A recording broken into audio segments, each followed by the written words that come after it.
সম্ভবত বিএনপির একটা পিরিয়ডে শেখ হাসিনার হাজবেন্ড ডাক্তার অজেদ মিয়া তাকে কিন্তু গণস্বাস্থ্য কেন্দ্রে তিনি চাকরি দিয়েছিলেন। তো জানেন যে কি মানুষ, তিনি জেদ ধরলে এবং এটা তার মানে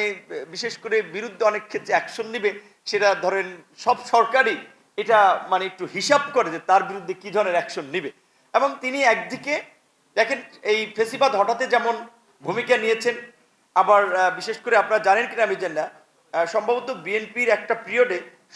আপনার এই শেখ হাসিনার হাজবেন্ড ডাক্তার অজেদ মিয়া তাকে কিন্তু গণস্বাস্থ্য কেন্দ্রে তিনি চাকরি দিয়েছিলেন। আবার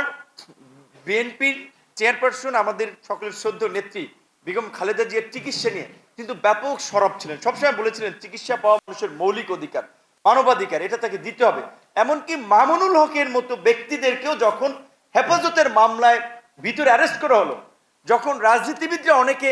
একটা ধর্মীয় নেতা তাদের বিরুদ্ধে নানান অভিযোগ এই কারণে সাইড কেটে যাচ্ছিল বা কথা বলতে চাচ্ছিল না, আমার কাছে মামুনুল হকদের যুব সংগঠনের লোকেরা আসলো, ভাই আপনি আমাদের ইসলামিক কোনো প্ল্যাটফর্ম না, একটা জেনারেল ব্যানার থেকে আপনারা একটু কথা বলেন।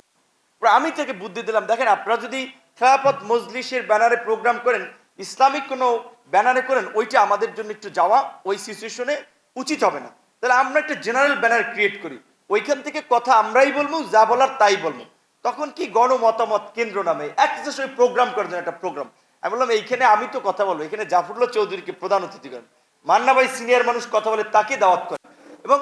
তাদেরকে দাওয়াত করলাম এবং জাফরুল্লাহ চৌধুরীকে বললাম এই হচ্ছে বিষয়টা, যে হুজুরদের উপরে একটা অন্যায় হচ্ছে, অবিচার হচ্ছে, এই জন্য একটু কথা বলা লাগবে।